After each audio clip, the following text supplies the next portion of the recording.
Hey there, it's Derek here from Pacific Coast Auto in Japan. We're looking at a 2008. This one here is a Lexus LS460, which is the V8 4.6 liter engine version. I know you can't see the engine because Toyota gave us plastic instead. It is a bit of a shame that that's the new norm. This one, 47,990 kilometers, so under 50,000 kilometers. This one's going to be exported over to Canada for a Canadian buyer that bought the car from auction. And we're going to be exporting it for them. We'll just take a look at the condition of the car and compare it to the auction inspection sheet. I gotta say, this car is awesome. This is, I guess, Toyota or Lexus's answer to the S-Class. Maybe a little bit down market from the S-Class. Maybe a little bit down market from the BMW 7 Series. But the car's fantastic. It might be a better car than both of those when we're just looking at the car itself. Now the engine is nice and smooth. I believe it uses direct injection for this. I don't know the power off the top of my head, but probably somewhere in the range of 350 or so. Max is going to check that out and put it into the title card. So go back to the beginning of the video if you want to see that. The oil checks out okay. I didn't check the coolant. It's probably okay, but you have to take off these panels to get at the coolant, which is kind of annoying. We don't need these panels, Toyota. You can just take them all out. You don't even have to pay for them. These clips are notoriously difficult to put back in. They're fairly easy to take out. You just push them in and then pop them out. But putting them back in can be finicky, and I don't want to mess around with that. So did not check the coolant on it. But 50,000 kilometer, 15-year-old car that looks like it's been babied. I don't think that there's a need to until the vehicle lands. So close this off. Quick look at the car. And it is a nice, large sedan. Tons of room inside. Very quiet, kind of good handling. I believe it's on air suspension because you can lower and raise the suspension with the push of a button. Cool car all around. We got the inspection sheet here. I'm just going to translate this from Japanese into English for you. Keep in mind, this is all the information given to us from the auction at the time of purchase, plus a few photos and whatnot, but a body diagram of any of the damages and whatnot. So 2008 Lexus LS460. You know, you can also get this in a hybrid, and the hybrid one is brutally fast. I have driven it. It's quite nice indeed. For such a big vehicle, it's shocking how quick it is. This one here is maybe the less expensive version. Lexus did this thing a while ago where they made their top models all hybrids. I guess Toyota was really pushing the hybrids at the time. And it was the LS600H for the hybrid one.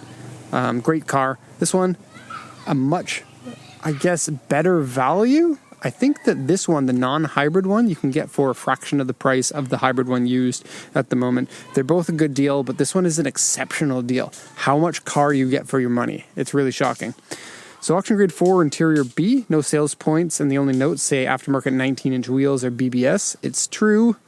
They are BBSs, and they have 6-year-old Bridgestone Regno tires on them that have about 60 to 70% of their life left on them. And it is a big car, so 19 doesn't look flashy and large, but it does look stately and handsome. The BBS is a good choice, and they are a nice, expensive wheel. Okay, it comes with warranty papers from the original, 6 years or something that you get service. I don't know, 4 years, 5 years, 6 years, something like that.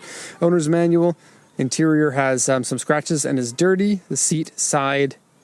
the seat is dirty and very small scratches, small dents, and then the body here, only small marks on it.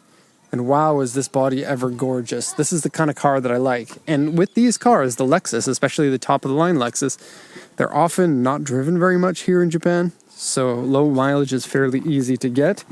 And then they're often parked in garages, so paint is in good condition. And usually the sellers are very careful, kind of maybe a little bit older clientele for these here in Japan. But boy, would this ever be a great car to have in your 30s or in your 40s or any time, in your 20s even. Now, it's not going to be cheap on gas. It is probably close to 2 tons in weight, like 2,000 kilograms, and a 4.6 liter V8. Now, that aside, it is a lot of luxury in the car. Lots of room in the back seats. You can get a sedan-sized car still. A lot of cars these days kind of going the crossover route, especially the new Crown that just came out a few months ago. And not my favorite look. This one, I do like. Oh, we're in the forest. Oh man, get out of the way. There's this car dealer in Japan called Big Motor, and they got into big trouble for a bunch of different things. But one of the smaller things that they did was they got in trouble for cutting down the vegetation around their dealership without asking the city. So that would be easy viewability for their cars from the street. And they got in trouble for it. So I can't just go cut down that bush, even though every year it gets a little bit worse. Anyway, back to the car. There's honestly not a lot to say about it. It is very, very good. See if I can find like a single scratch on it. There is one area that's been touched up with touch-up paint. I'll show you in a second, but like there's some very, very light scratches in some areas that you should be able to polish everything out.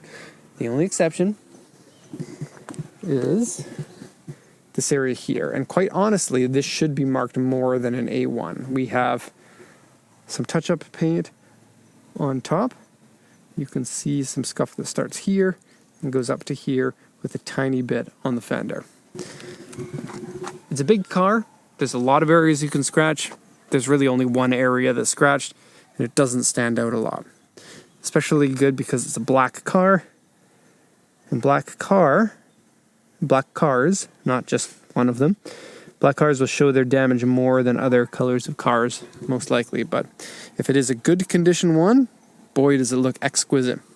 Look at this third brake light up there. Just a thin little brake light at the top. I know we're not getting focus, but that's cool. And of course, it's Lexus, so it's going to be reliable. Let's have a look now at the interior. Now, usually I would show more damages to the exterior, but there really isn't any. Just that. And yeah, they called that, I guess, an A1. I would say maybe that's an A2, but the other A1s are invisible for the most part. So to the interior now. The doors, a very good open and close feel to them. Nice and large. Now there is a problem with sticky materials. I feel like a dealer at one point wanted to sell the car and sprayed everything with some sort of a substance that has since turned tacky. So the dashboard and the door cards are kind of weird feeling. I think you should be able to wash that off. Okay, very nice looking design for everything. Everything has a quality feel to it. This comes out so that you can slide a book in. Nice scuff plates down there. And then you don't get the leather because, now you can get this with leather, of course, but they are more popular without, well, let me make sure I get my wording correctly. The non-leather ones are more popular in Japan than they are outside of Japan because the leather is a little bit annoying. It can get really hot. It can get really noisy. And you'll find a lot of top-end cars people will buy without the leather for those reasons. It can get really cold.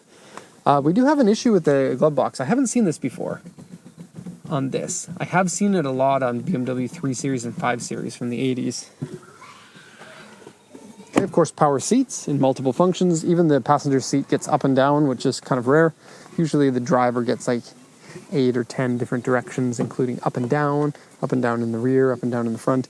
Passengers usually only get forward and back and then tilt, but you get not everything, but most of the things for the passenger. Not like it really matters that much. Driver comfort is very important. Passenger comfort, you can get comfortable in the seat because you're not driving in many other positions. You move your legs or something. Driver can't. Okay, so this seat fabric, it feels like a nice high quality fabric, but it is a synthetic. Here's the dirtiness on the seat that they were talking about. It should be able to be washed out pretty easily. We have what appears to be side airbags there. Of course, one here and one there. And we also have curtain airbags up here. So it looks like a total of 6 in the car.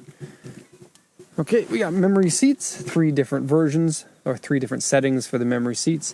Floor carpet is a really nice high pile carpet. I really like the look of this. It is dirty, and because it's the beige, it's going to make that dirt stand out a little bit more. Okay, power folding mirrors, including auto function. We have a little place to put things in here, and then buttons for trunk release and gasoline release. Steering wheel has some buttons on it as well. Looks like you get phone, as well as some other controls here. I'm not too sure. Audio controls over there. Give you a look at the gauge set. It plays a nice little chime when you start it. Not that. That's an annoying chime. There you go. Okay, and I'll just leave that on for the remainder of the video. We no longer have swing vents, the oscillating ones that go back and forth, which is a bit of a shame. But the center stack is nice looking. A lot of stuff is in Japanese, so you're going to have to get used to having a Japanese car. I guess most people who will drive in this car with you in Canada are going to be a little bit surprised because it's a right-hand drive in a left-hand drive country. But then everything being in Japanese is going to be a little bit of a extra bit of specialness. Dual zone climate control and 4 vents in the rear for your rear AC. No bad smells inside, hasn't been smoked in, has a couple of cup holders here, and all the keys. Yes, it is a keyless start. You just push the start button with the key still in your bag. A few different controls here. You can have a look. Sport suspension, high height suspension, traction control off, power snow mode, power or snow mode, and then a rear liner. In here, love the way that opens. A tray, and then you can move the tray up to give you a cavernous little place in there, including a cigarette lighter adapter. No USB yet. That kind of wasn't a thing in this era. It was just starting to become a thing, actually. Headliner is nice and clean. You get these little areas for a head, not like you need them. I've got an extra this much headroom above my head, which is lots and lots. Boop. I'll have that beep at us for a bit. I'll pop the trunk while I'm here so I can show you it. The trunk on this is quite large. Back seats. It's really the reason why you get one of these. If you want huge back seats, you're going to be moving around important people, like your mom and dad. Back seats with tons of room. It would be nice to be able to put my feet under the seat a little bit more. I can fit them under. I have kind of bulky shoes. But if you move the seat up a bit, you would be able to do that. So, not really a big problem. So, 2 vents there, plus another vent in the B-pillar, which is kind of nice. It's very Toyota Century feeling. And you get your own personal mirror back here. Hey guys, I'm cameraman. Little hook to hook your laundry on. Very important here in Japan with all the salarymen here. Or businessman, I guess if you want to call it that. And then a very gorgeous looking speaker in the door card. I like that quite a bit. Let's head now to, let me show you the pillow. The center pillow, I love the design of it. You don't see any of them that are designed like this, and it matches the one in the front, which I like the design consistency. You just have a little console in there and then a couple of cup holders here. And a ski through. If you ski, but you probably aren't going to ski with this car. You probably have another one for skiing. Now look at that. You can almost lay down in it this way with how deep that goes. So more space in the back of this than in my minivan, just in a different shape that's a little bit less convenient. But as far as the 3-box sedan goes, that's a huge trunk. You can fit a lot in there. You also get a set of tools in the back here. Oh, it's underneath this. And this has a little clip that you can, if the carpet isn't in the way, you can clip it on there.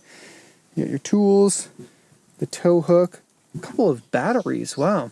Probably for your, I was going to say air pump, but no, this has a spare tire.